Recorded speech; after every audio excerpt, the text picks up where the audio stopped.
Audio book Mahakal और युग प्रत्यावर्तन प्रक्रिया, चैप्टर 6, सहस्त्र शीर्षा पुरुषाः।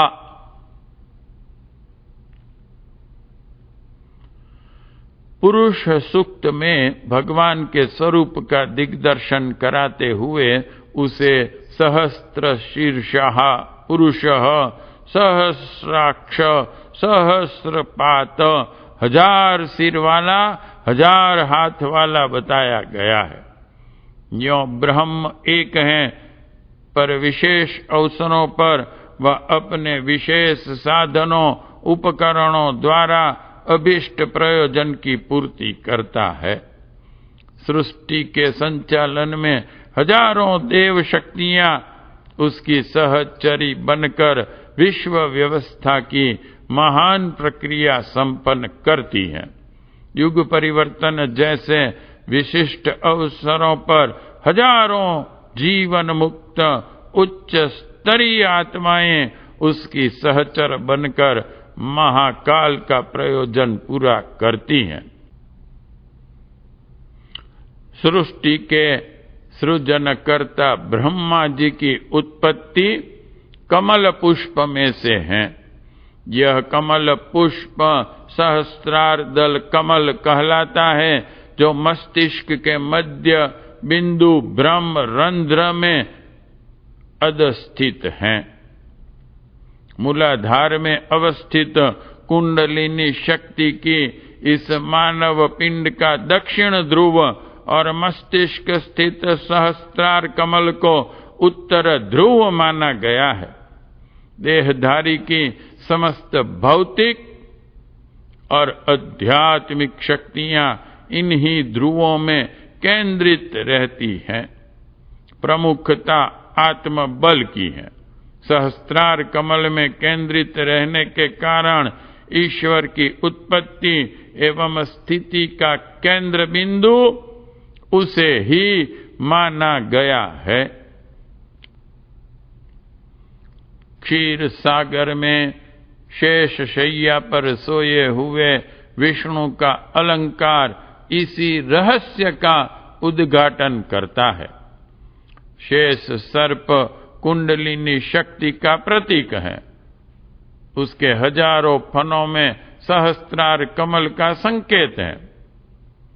यह सहस्त्र शीर, सहस्त्र आंखें, सहस्त्र हाथ पैर, सहस्त्रार कमल का वर्णन यह बताता है कि भगवान के महत्वपूर्ण क्रियाकलाप सहस्त्रों शक्तियों की सम्मिलित प्रक्रिया द्वारा संपन्न होते हैं।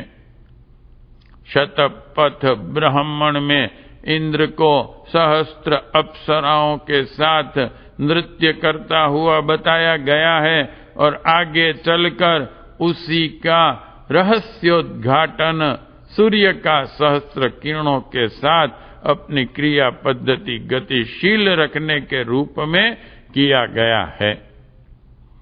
भगवान एक अवश्य है, पर वे कुछ विशेष प्रयोजन पूर्ण करते हैं तब एकाकी नहीं रहते, वरन सहस्त्र रश्मियों वाले अंशुमाली की तरह प्रकट होते हैं।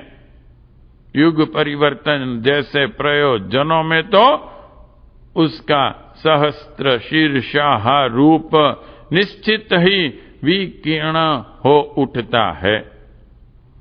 कृष्णावतार की लीलाओं में इस तथ्य को अलंकारिक रूप में और भी अधिक स्पष्ट किया गया है। कृष्ण लीला में महारास की चर्चा सर्वोपरि रहती है। निबिड़ निशा में सोती हुई गोपियों को वंशी बजाकर जगाना, घरों से बाहर एकांत में उन्हें बुलाना और उनके साथ नृत्य करना, हर गोपी को पूर्ण कृष्ण के साथ नृत्य का अनुभव कराना, यह घटनाक्रम सामाजिक दृष्टि से अनुचित और अवांछनीय प्रतीत होता है। पर जब हम इस आध्यात्मिक पहेली को बूझते हैं और इस अलंकार के पीछे छिपे मर्म को ढूंढ निकालते हैं, तब हमें इस महत्वपूर्ण तथ्य का पता चल जाता है। अज्ञान व्यामोह की निविड़ निशा में सोती हुई प्रबुद्ध आत्माओं का ईश्वरीय वाणी आत्म पुकार की वंशी द्वारा उद्बोधन किया जाना, उनका एक सीमित परिवार की उपेक्षा कर विश्व परिवार के लिए गौतम बुद्ध की तरह आगे बढ़ चलना, ईश्वरीय प्रयोजन में सबका एक साथ तन्मयता पूर्वक जुट जाना, यही सब तो महारास है।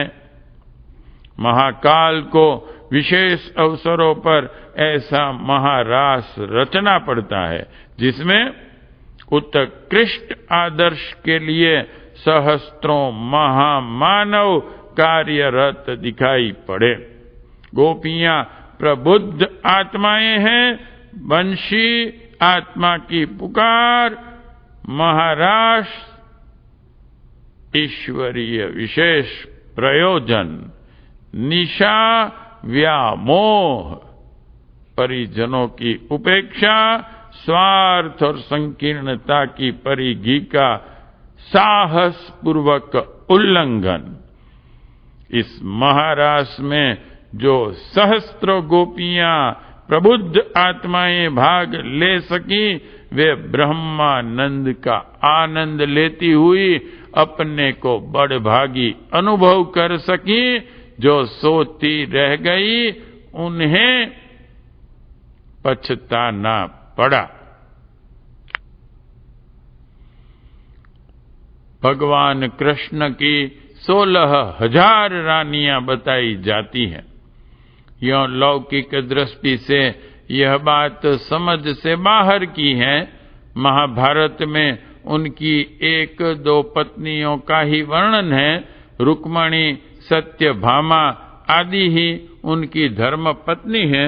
सामाजिक मर्यादा की दृष्टि से यह उचित भी था। फिर यह हजारों रानियां क्या है? इस पहेली का हल भी उपरोक्त प्रकार का ही है। ईश्वरीय प्रयोजन में जो आत्माएं प्राण प्रण से जुट जाती हैं, उसी में अपना आत्म समर्पण कर देती हैं। वे आत्मा परमात्मा की प्राण प्रिय पत्नियां ही कहलाएंगी। पत्नी संबंध के साथ अश्लील काम क्रीड़ा और गोपनीयता का संबंध जुड़ जाने से सामाजिक क्षेत्र में वह रिश्ता अड़चन भरा और अचकचा सा लगता है, पर अध्यात्म चर्चा में इस प्रकार की कोई अड़चन नहीं है। आत्मसमर्पण और अभिन्न एकता की जो भावनात्मक स्थिति है, उसकी तुलना लौकिक रिश्ते में पति पत्नी भाव से ही मिलती जुलती है। अन्य रिश्ते कुछ दूर पड़ जाते हैं। इसलिए संतों सूफियों ने आत्मा और परमात्मा की एकता को प्रणय सूचक शब्दों में अनेक गीतों में गाया है। कबीर का सुरती योग, मीरा का प्रणय योग एक उच्च आध्यात्मिक भूमिका है। उसमें जिस पति पत्नी भाव की चर्चा की है, वह सामान्य गृहस्थ पद्धति से असंख्य गुनी ऊंची वस्तु है। श्री कृष्ण भगवान की 16,000 रानियां उस अवतार की सहयोगिनी 16,000 प्रबुद्ध आत्माएं ही हैं। इस अलंकारिक दाम्पत्य जीवन ने हर रानी को 8-8 संतानें दी, अर्थात इन लोगों ने 8-8 अपने उत्तराधिकारी और बनाए। वे स्वयं तो ईश्वरीय प्रयोजन में तत्पर रहे ही, साथ ही उनकी प्रयत्नशीलता ने औसत 8 साथी सहचर अनुयायी और बढ़ा दिए। यह उनकी संतानें थी। इस प्रकार के विवाह में नर नारी लिंग भेद अपेक्षित नहीं। सखी संप्रदाय में पुरुष भी अपनी मनोभूमि को नारी जैसी मानकर पति रूप में ईश्वर की उपासना करते हैं। भक्ति योग में ऐसे अनेक साधन क्रम विद्यमान हैं। भक्ति योग में ऐसे अनेक साधन क्रम विद्यमान हैं। कृष्ण उपासना का क्रियाकलाप तो बहुत करके इसी स्तर का है। नर भी उन्हीं गीतों को गाकर भाव विभोर होते हैं जिन्हें नारियां अपने पति के संदर्भ में गा सकती हैं। गोपी कृष्ण का प्रेम प्रसंग प्रस्तुत नर नारी भेद से असंख्य गुना ऊंचा है। उसे विशुद्ध रूप से आत्मा परमात्मा का मिलन बिंदु ही कहा जा सकता है। कृष्णावतार के समय सहस्त्रों प्रबुद्ध आत्माओं ने परमात्मा के अभीष्ट प्रयोजन में आत्मसमर्पण करके जो महारास रचाया, उसी से अवतार का उद्देश्य पूर्ण हो सका। साथी सहचरों के बिना अकेले कृष्ण आखिर कर भी क्या सकते थे। शरीर से हृदय का बहुत महत्व है। जीवन का श्रेय उसी को है, पर सहस्त्रों नाड़ियों द्वारा उसे रक्त अर्पण करने का जो प्रेम योग साधा जाता है, उसी आधार पर शरीर जीवित है। समुद्र इसलिए नहीं सूखता कि सहस्त्रों नदियां इसमें अपना योगदान अर्पित करती हैं। चक्रवर्ती शासक वही कहलाता है जिसमें सहस्त्रों राजा एक महाछत्र के नीचे प्रकाशित होते हैं। इसी एकीकरण के लिए प्राचीन काल में अश्वमेघ यज्ञ का आयोजन होता था। उन्हें राजनैतिक महारास कहना चाहिए। इन दिनों यही सब हो रहा है।